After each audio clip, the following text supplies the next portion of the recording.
Oke, hello everyone, welcome to Analysis dan update lagi seputar koin kripto. Dan di video kali ini kita akan bahas salah satu altcoin yang teman-teman banyak banget request lewat kolom komen pada beberapa postingan video saya sebelumnya. Dan buat altcoinnya adalah Supra nih, teman-teman. Tapi sebelum saya lanjut buat bahas Supranya, di sini saya mau kasih lihat kalian data yang menarik di mana kalau kita lihat flow dari Bitcoin ETF, di sini berangsur-angsur ya dari tanggal 18 Februari 2025 hingga ke tanggal yang sekarang nih, kalian bisa lihat terjadi outflow yang cukup signifikan dari Bitcoin ETF dari berbagai institusi yang teman-teman juga bisa lihat pada data tabel berikut. Dan hal tersebut secara langsung maupun tidak langsung itu menyebabkan ya untuk chart dari Bitcoin sendiri itu mengalami koreksi meskipun juga ada berbagai hal lain yang menjadi penyebab seperti tarif dagang dan lain-lain yang teman-teman juga harus concern.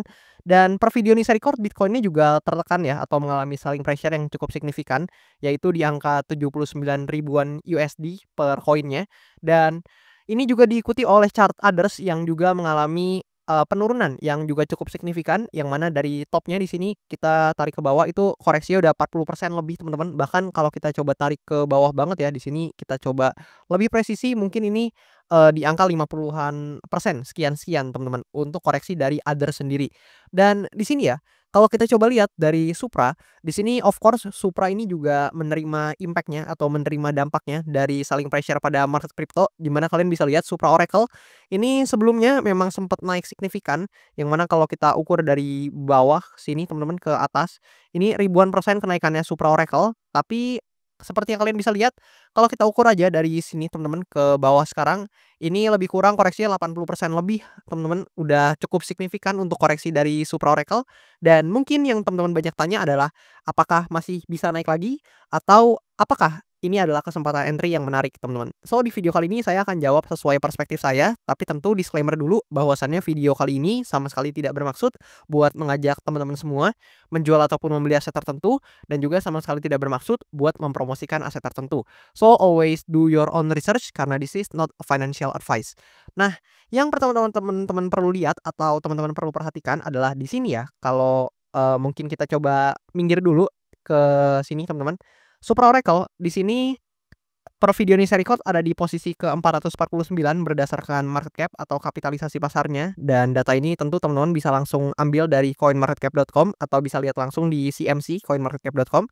Dan di sini kalau kita coba lihat dulu ya dari chartnya, di sini kalian bisa notice bahwasannya Supra Oracle itu terakhir kali saya bahas ketika masih di kisaran harga ini, dan ternyata teman-teman dia itu gak mampu bertahan ya dari sini, yaitu diamond zone yang menahan pergerakan harganya beberapa kali, di mana kalian bisa lihat di sini banyak banget testing ya yang terjadi pada diamond zone di sini, tapi sangat disayangkan dia suddenly breakdown dari diamond zone-nya. Dan pada saat itu saya katakan jika dia breakdown dari diamond zone di sini, maka secara struktur market ya mungkin akan sedikit tidak menarik karena dia akan coba mengalami penurunan ke level-level harga yang lebih lanjut, di mana seperti yang teman-teman lihat dia beneran turun ke level-level harga yang lebih rendah. Dan di sini turunnya juga cukup bisa diamati dengan baik karena di sini ya dia koreksi turun ke bawah, testing dulu ke resistance-nya and then turun lagi. Dan itu adalah habit atau kebiasaan yang sering terjadi pada beberapa koin-koin juga. Dan di sini seperti yang kalian lihat, buat Supra ini dia sekarang bergerak dalam suatu descending channel yang saya gambarkan di sini, di mana descending channel ini sangat di-respect, baik itu batas atas yang kena testing beberapa kali dan juga batas bawah yang juga banyak sentuhannya nih, teman-teman. So, kemana price action Supra Oracle yang akan terjadi, teman-teman, di kemudian hari mungkin? Jadi yang pertama tentu saya nggak tahu pasti apa yang akan terjadi di market karena market itu sangat dinamis. Dan mungkin secara technical analysis ya dari POV saya, mungkin hal yang paling besar atau probabilitas terbesar untuk Supra Oracle saat ini adalah dia bisa aja testing dulu ke diamond zone terdekat atau support area terdekat di bawah sini, karena memang kalian bisa bandingin deh untuk tekanan jual yang ada atau selling pressure yang ada, kalian bandingin sama rebound ya, teman-teman. Kalian bisa lihat dia rebound sedikit turunnya lebih deras, teman-teman. Rebound sedikit turunnya lebih deras. Bahkan di sini juga turunnya deras banget, reboundnya dikit turun lagi, teman-teman. Jadi secara momentum ya, ini tentu bisa kita amati bahwasannya sellers sangat mendominasi buyers, teman-teman. Jadi di sini tekanan jual sangat-sangat tinggi dan belum lagi uncertainty yang masih ada di market dan membuat para pelaku pasar ini mungkin ya belum berani untuk chip in kembali ke dalam market yang punya volatility tinggi atau volatilitas yang cukup tinggi seperti crypto market ini. Dan maka dari itu ada potensi buat Supra Oracle ini mungkin ya akan koreksi dulu atau akan testing dulu ke diamond zone atau support area terdekatnya. Dan setelah itu, mari kita lihat apakah memang untuk Supra Oracle ini akan ada konfirmasi apa nih. Misalkan, ada bouncing di sini, which is good kalau ada bouncing, maka kita akan coba lihat nih apakah bouncing-nya itu hanya bersifat korektif atau mungkin bisa impulsif dan menyebabkan Supra Oracle ini mungkin bisa kembali, quote on quote naik atau rebound dengan baik dalam jangka waktu dekatnya. Tapi I think ya teman-teman, dengan momentum seperti ini, Supra Oracle ini ada potensi buat koreksi lebih jauh, which is jika memang dia harus tertahan di demand zone di sini, maka berdasarkan apa yang saya amati, probability yang terbesar adalah dia akan coba untuk bouncing sedikit, tapi next-nya dia akan ke breakdown dan mungkin akan mengikuti pola-pola atau struktur-struktur yang sama seperti sebelumnya, di mana dia kalian bisa lihat di sini dia, breakdown, testing, and then turun lagi, sama di sini juga kalian bisa lihat dia ada rebound sedikit and then turun lagi, teman-teman.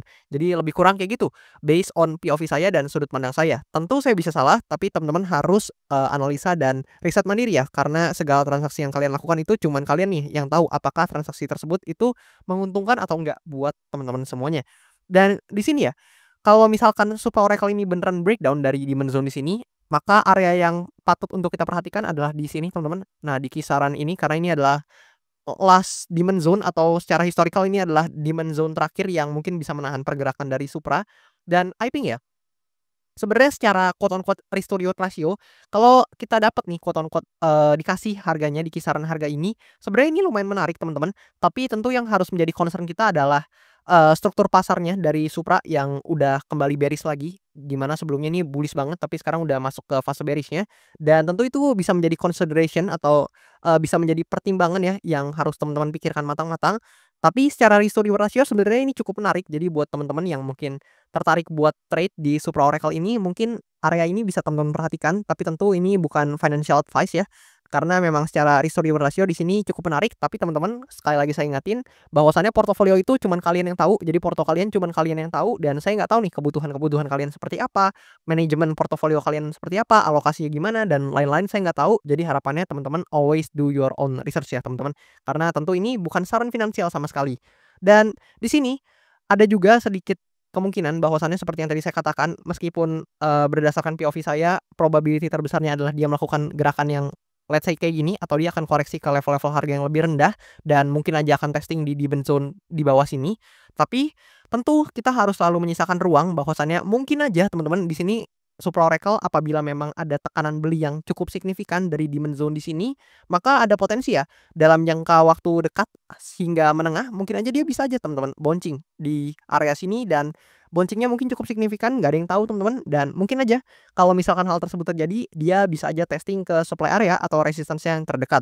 Dan setelah itu teman-teman baru bisa nih cek untuk konfirmasinya, apakah dia berhasil breakout dari supply areanya yang mungkin aja dengan breakout tersebut dia bisa coba nih untuk hit di atas parallel channel-nya sebagai, next penahan atau resistance-nya, atau justru dia hanya testing aja kayak gini teman-teman. Let's say dia cuman testing aja lebih kurang kayak gini dan kembali lagi turun teman-teman. Dan itu harus kita lihat, untuk konfirmasinya dan hal-hal tersebut yang mungkin teman-teman perlu perhatikan, ketika hendak bertransaksi di Supra Oracle ini. Dan tentu sekali lagi this is not financial advice. Dan kalau kita coba lihat data lainnya, mungkin kita coba intip kali ya dari sini.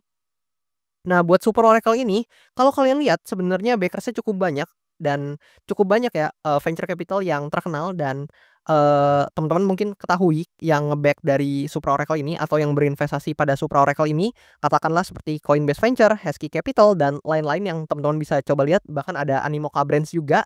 Tapi di sini kalau kalian lihat nggak semuanya profit teman-teman, ada juga yang floating minus teman-teman ya. Jadi mungkin kalau misalkan teman-teman yang lagi floating minus di Supra Oracle ini, kalian bisa lihat bahkan visi-visi juga ada nih yang lagi voting minus teman-teman di Supra Oracle ini.